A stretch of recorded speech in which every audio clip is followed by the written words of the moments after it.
I think the strength and flexibility component of yoga is incredibly beneficial, not only with the stability that we get throughout our core and our proprioception, our balance, as we age, that's so important to, have that proprioception to know where we are in space, and just to keep the spine flexible and mobile, because we spend so much time sitting now, and our bodies are designed to move.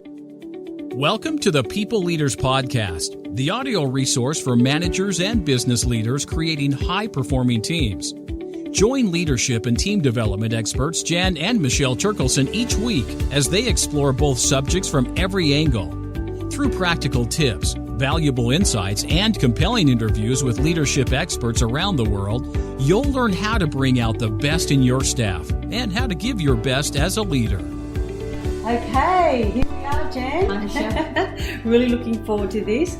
Hi, Cate. Hello. Yeah. So I'd like to introduce you to my yoga teacher, Cate Wilson. And we are in Bali with Cate at the moment on a yoga retreat, having a fantastic time. And we thought it would be a great opportunity, to interview Cate and see if we can learn something about the benefits of yoga. And I know that working with clients who have, started to dabble in yoga have found it to be a really useful addition to their wellness practice. A lot of people feel, with a busy schedule, they've either got to get to the gym early or at night. But what I like about yoga is that it is such a flexible kind of practice for both the mind and the body and the spirit. And so hello, Cate. Hello. Thanks for having me. Oh, yeah, great to have you.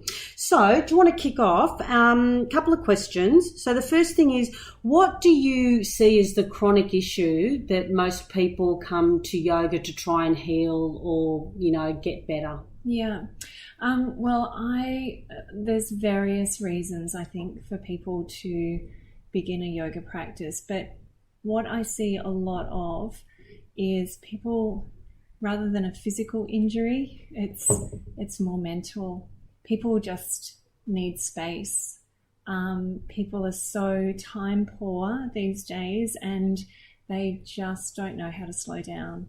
And so a lot of people, interestingly though, I think sometimes they come because of the physical part of the practice, whether they're supporting an injury or whether they're wanting to support their sport that they play or other forms of exercise, running. They've been told yoga is great for that support.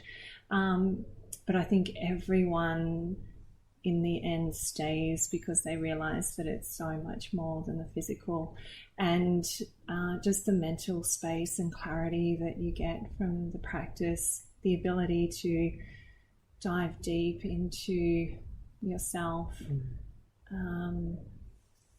A lot of people just don't realize until they stop and start to feel just how disconnected they really are with themselves. And I think that that's probably why they stay. Yeah, I love the practice because it does give me that mental space. It allows me to focus and move my body at the same time. Like it's an overall workout. And that benefit of creating space. So a lot of the people that are listening on the podcast, again, busy managing people, managing teams. And when you create space in your mind, then those moments when you have to make those critical decisions, when you really are under stress, you have created space to actually have a considered response. Absolutely. That's the key. Yeah, that's the key. Yes. So what do you think is the biggest misconception about yoga? I think there's quite a few, but I think the main misconception is I'm not flexible enough to practice yoga, and maybe not so much now, but once upon a time it was like yoga's for hippies. I know. I think still a lot of people think. Yeah, I think still a lot of people think that I'm going to go and they're going to surround me with crystals and burn candles, and which they could, which they do. Some of them, you know. Yeah, some absolutely do, and that's the thing. I think when you're looking at starting a yoga practice, don't just go to one studio and think that's not for me, because there are so many variations. There's so many different teaching styles. Just keep pursuing, and you will find the teacher that you resonate with. You will find a studio that suits your needs. And yeah, rather than just go, I tried yoga once, it's not for me. I do hear that a lot. So yeah, don't give up, and there is a practice out there for everyone. I know, and there are so many different types of practices, and I think there is a misconception that there's only one type of yoga, but there are so many different types of yoga. Many types. Yep, agree. So in your classes, and I love your classes, Cate, often you will share a quote. And I do love a quote. Oh, so do we. Oh, yeah. And that is, and I think we actually had a podcast on this once about the stimulus response quote. Yes. And you weaved that in so beautifully to the practice. If you could just share that with the people that are listening, and why you chose that, or why it's a favourite of yours, perhaps. Absolutely. Well, I do use it a lot. The quote is by Victor Frankyl, and I think just what he says in the quote is just about practicing the pause. So he talks about between stimulus and response there is a space, and in that space is our power to choose our response. And in our response lies our growth and our freedom. And I think it's such a powerful tool to always recognize that there is a moment where you can take a breath. And, our brains are so pliable that we are able to make change. And so when you for whatever, every different reasons, I see people that are, I think we live in a world that's so reactive. Yeah. And I think if we all just recognize that, if we just take a pause, take a breath, think about it, there's always space to be more responsive. And, I talk a lot about it in Yin, when things can get a little challenging, and notice where your mind is in the challenge, and can you just be okay with it, and being in that space where we can actually rewire our brain so that we don't have to sit there being challenged. We can use our breath, we can calm our mind, and we can just allow ourselves to be responsive. And that's so true. And when we think about people that we're coaching, or people leaders, they get sometimes triggered by the same person in a meeting, for example. And so they keep on reacting the same way that they've always reacted. And it just takes a moment or a decision to do things differently. And you can actually prep yourself in advance. So I know I've got a meeting with this person coming up. Yes. I know that they do trigger me, but when this happens, this is how I'm going to choose to respond. And so you're actually paving the way to respond a little bit differently. And I think there's a real opportunity for people to breathe. Yes. And no one needs to know that you're doing all of that in a meeting anyway. No. And do you want to share what you were coaching that senior leadership team out at the moment, which is just falls perfectly what Cate was saying. Right. And so I was observing them during a meeting, and at the end we were just doing a bit of a check-in or a check-out about how effective the meeting was. And I got them to think about, so have a think about, and say to yourself, why am I sharing what I'm sharing right now?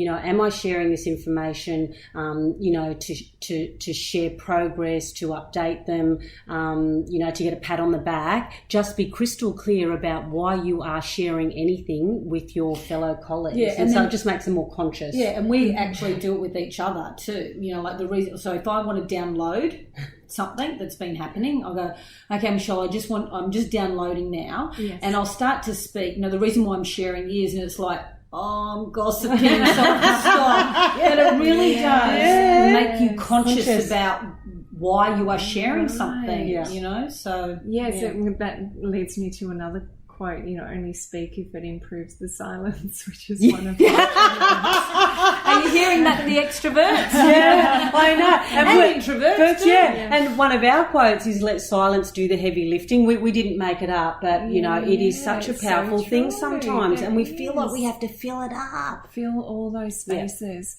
Yeah, and I think too today it just comes back to space. I mean, how often do people actually just sit and give themselves some time of nothing?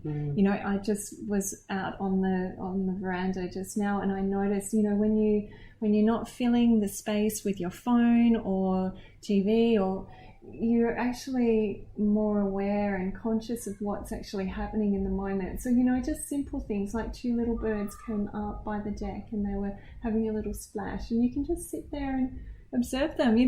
There's beauty in that. I think we've lost the ability to find that beauty in the simple day-to-day stuff. Because we're always thinking, we're always conceptually thinking. Yes. And what happens is our ability to think creatively is diminished because we're thinking too conceptually, And so when you actually stop and pause, you're allowing the mind to expand, to rest, reinvigorate. So then when you have to think, you are so much at a higher level. Yes. That's the benefit. I know, and it's almost like a lot of people that we work with, I don't know, that they work so hard, it feels like, where do they get the permission to go outside in the middle of the day and take a walk in the park or get some fresh air? It feels like that's a big deal for them to be able to do that. But some of the most high-achieving leaders that we know do that. Absolutely, Jen. And when the leaders do that, that gives permission to all their other team members to do the same. Yeah. So I think it does need to come from the top and filter down. And, like you said, you get so much more from the team if you're giving them the space for that creativity to filter in. And so it's almost, thinking I am doing it for me, but I'm also doing it for my team by role modelling this. Yes. So it's not just about me and I need to, get some fresh air. And, however, the added benefit is that my team is going to see me do this, and so then it creates that culture of acceptance. So if I'm a leader and I actually want to do that, and then you just go out and you don't provide people with context about why you're doing it, right. And I think that's part of that leadership journey, is explaining why you're actually setting up a change or a shift in behaviour. Yes. You're just experimenting. You've decided that this is an important area that you want to explore, and so this is what I'm doing. I think it's important to give people context. So I've spoken a little bit about the benefits of yoga. So anyone listening, what would you want to share around some of the benefits of yoga, like physically, mentally, or emotionally? Well, there's many. Physically, I'll start with physically. Definitely, the physical aspect of the practice is, yes, you're going to get stronger. Yes, you're going to get more flexible. I think the strength and flexibility component of yoga is incredibly beneficial, not only with the stability that we get throughout our core and our proprioception, our balance.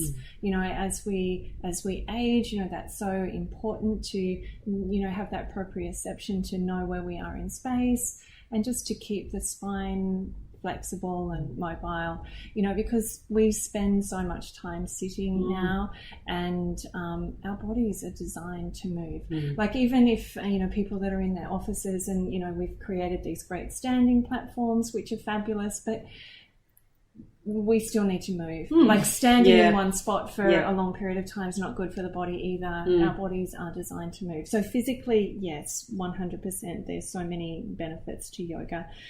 I think energetically, we, the postures and the breath that we bring into the practice, moving the body with the breath is so powerful because, you know, we're bringing the whole body together as one, and to be able to create that energy within the body, or prana or chi, whatever you like to call it, it is so invigorating. So, you know, depending on what time of the day you choose to practice, you know that you never regret going to a yoga class, right? Yeah. You can be feeling so tired, and after yoga, you're always going to feel energized. And that's the energetic practice. That's the yoga. No teacher can do that for you. That's created by the postures.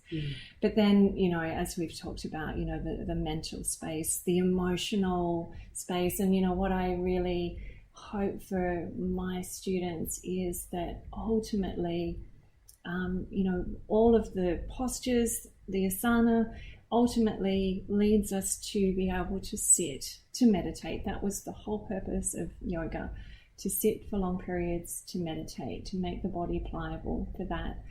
But I feel in today's world, it gives people the ability to sit with themselves, because I think we're so busy, we're running away from all of everything, that it's hard to sit and let everything catch up to us.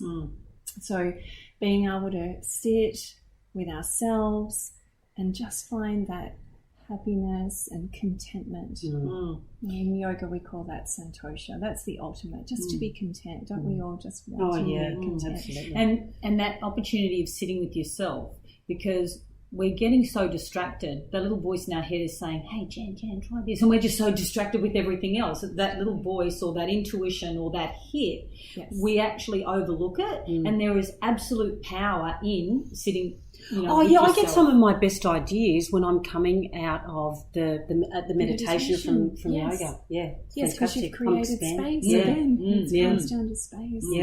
Yeah, we can't be creative if we're constantly filling our minds with stuff, which we do. So Kate, if people want to bring some form of yoga practice or some form of yoga into their daily lives as a busy people manager running from meeting to meeting, what could they do, or how could they start? So in terms of just starting at home, do you mean? Yeah. Oh, absolutely. Well, you know, some days, you know, my practice is a home practice, and ultimately, even as a yoga student, you want your students to have a home practice. You want to teach your students to be able to take their yoga practice wherever they go. So you don't always have time to go to the studio, but give your students the tools and the knowledge to be able to practice at home is key. And that's something that, you know, my teachers have always instilled in me as a really solid home practice. So if you've only got 10 or 15 minutes in the day, I would highly recommend starting on your mat and coming into what we call in yin yoga a butterfly pose with a forward fold. I've been using this a lot on retreat. It's a great powerhouse pose. So it's simply sitting on a mat or on a cushion, bending your knees, bringing the soles of your feet together, letting your knees go wide, and then simply just draping your body forward, coming into a forward fold. And energetically, this is said to stimulate 8 of the main meridians in the body. So it's a real powerhouse. If you're feeling sluggish, come into this for 3 to 5 minutes, and it energetically stimulates the body. And then slowly coming out of that, I would do maybe 5 rounds of sun salutation A and maybe 3 rounds of sun salutation B. That's a really good overall body workout you're getting there. That will take you, maybe 5 to 8 minutes, and then a shavasana.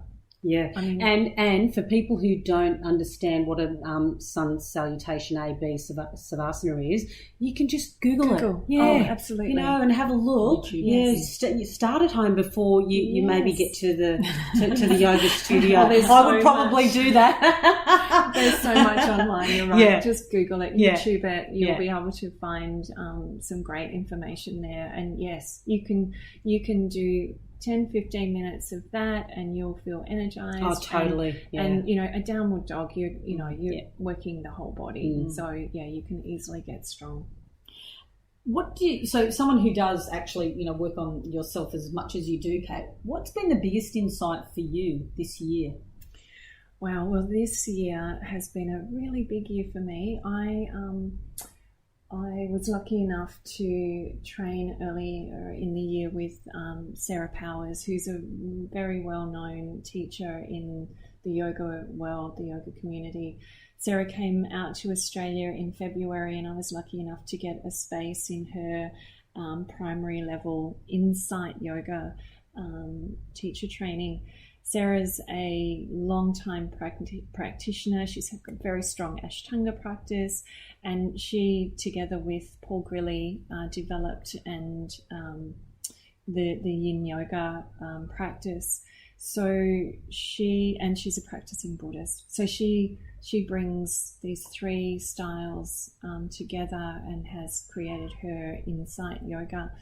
So not only did she teach me so much that I could share with my students, she taught me so much for myself and what I needed to be able to sustain my own yoga practice whilst always also being a teacher of the practice. And I think a lot of teachers really struggle with this.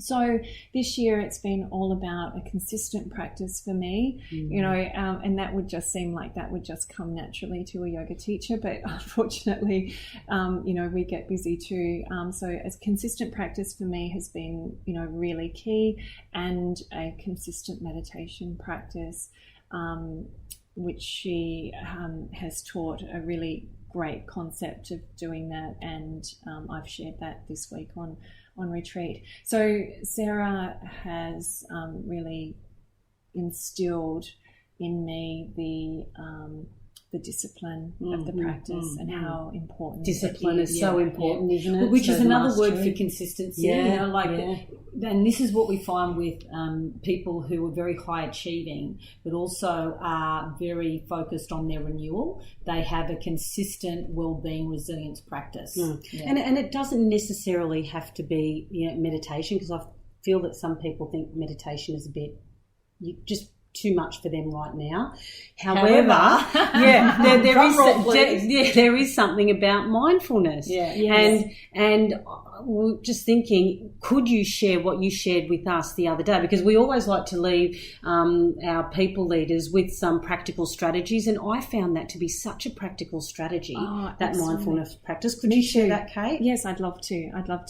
So within the practice of Vipassana meditation, which is what Sarah teaches, they break the timing up throughout the day into what they call gadakas. So a gadaka is a 24-minute chunk, for want of a different word. So a 24-minute chunk, and we have 60 24-minute chunks in the day to create our whole 24-hour day. So one gadaka, 24 minutes, you can divide that. So a half of a gadaka is a 12-minute cycle, or you can have a half of a gadaka, which is 6 minutes. So what she taught us is that some days you'll only have 6 minutes to meditate, and that's okay. Yeah, because it's better than nothing. It's better than nothing, and it's still so helpful. Or you can do 12 minutes. Or you can do 12 minutes in the morning, and if you've got a space during your lunch hour and I'm just going to go and do 6 minutes. Yeah. And so that compound effect. But the key is consistency, being disciplined. So what I do personally, and what I've shared this week, is I've got Insight Timer on my phone, which is a great tool that you can set different times and it'll ding a bell for you after 6 minutes. Google that. It's easy. So the first 6 minutes, you sit yourself down, find a comfortable seat, and you can sit on a chair. You don't have to sit cross-legged. You can just find a comfortable seat. I do prefer not to lie down because I think it's really easy to drift off. But yeah, sitting upright in some way. And then for the first 6 minutes, you're going to count your breath. And what I teach from Sarah is to, on the inhale, which is the yang part of the breath, you're going to count to yourself 1, and on the exhale, there's nothing, because that's the yin part of the breath. And so you're going to continue just breathing up to 21. Within that 6 minutes, you might find that the old monkey mind will creep in, and you'll be thinking about something else, and then you'll be like, oh, hang on, I'm not counting anymore. And so then you just come back to 1 and you start again. Or if you're managing that and you get to 21, then you just come back to 1 and start again. So I think what I find with the counting is that that's a really good start to the practice, because it just settles your mind. Yeah. And it gives your mind a point of focus. So it's not in traditional terms of meditation as such, but it's a concentration. And it's a tool to kind of quieten the mind. And then, so once your bell rings for that 6 minutes is done, then you can move on to an awareness meditation. And for me personally, I like to just sit and listen to the sounds around me. So when I'm at home in the morning, I could just hear the heater click on or the cooling click on, and I'll just note heater, or a car will go past. Car. I might hear the clock ticking, clock. All of the sounds that are happening within the moment is what holds you in the moment. So you're searching for faraway sounds, you're listening and really focusing on what you can hear. You're focusing even on the heart beating in your chest. If it's super quiet, you might notice the breath as it enters and it exits the nose. That's so doable, Kate. It's so doable. And even if you can't have 12 minutes, you can do 6 minutes and then just come out. Yeah, who can't do 6 minutes? And I think knowing that 6 minutes is an agreeable time, that, when I was told by my teacher, 6 minutes is okay, it gave me permission. I didn't feel like, 5 minutes isn't worth it, and that's all I can do, so why would I even bother with 5 minutes? But 6 minutes is doable, and it makes a difference. And another piece of information, if I could just share with you, is another one of my favorite teachers. He shared with me, don't ever judge your meditation on how it is in the moment. Because I used to come out of my meditation and just think, that was shit. My mind was all over the place. But notice how your day is. Great. And then on the days that you don't get time to meditate, just be aware of how your day flows through those days. So don't put so much focus and emphasis on how it is in the moment, but just notice how you are throughout your day on the days that you do, as opposed to the days that you maybe skip it. And even from a leadership perspective, like sometimes we judge too soon. Like we're working with our teams, we're doing as much as we can, and we're not seeing the results that we want. Just stay with it. Just be a little bit more consistent, and things will absolutely change. It takes time to build momentum with anything. So patient. That was great, so Kate. True. That was and great. It's like you don't go skiing for the first time. Well, this is funny because your husband said we do when I shared this in class one time. But I also share that you don't go skiing to the top of the mountain the first time you've ever skied and expect to ski all the way down the mountain. And funnily, Michelle's husband said to me one day, "Well, you picked the wrong person. That's something that I would actually do." However, most people wouldn't expect to go down that mountain, so don't expect the first time that you try meditation or the first time you try yoga that you're going to nail it, because you won't. Anything. And that's like in leadership. Don't expect your first time that you had that difficult conversation that you're going to nail it, or when you're going to present something. It's practice, and that's why they say yoga is a practice. It's not a perfect. Very good. So nice way to end. So biggest takeaway, Michelle? I've always got big takeaways, but I love the idea of carving out 6 minutes You know, and I think of all the clients that I've worked with over the years, if they knew that it was okay and that was still going to benefit them and it was only 6 minutes, they would do it. Yeah. And so I love that. That's a huge takeaway for me. Yeah, you know, mine is what you said about, you know, being with yourself, you know, just being able to sit with yourself without getting your phone out, without getting a distraction, because it's in those moments that you'll develop being a heightened sense of awareness and self-awareness, which every leader needs to manage. Well, that's a great way to end. Thank you, Kate. Thank you. That's my pleasure. Thank you so much for having me. We hope you enjoyed today's episode of the People Leaders Podcast. For show notes and other resources, please visit us at peopleleaderspodcast.com. And while you're there, you can subscribe for future episodes so you can continue your own leadership journey. And please be sure to share this and other episodes with your friends and colleagues. The People Leaders Podcast is brought to you by the Experts on Air Podcast Network.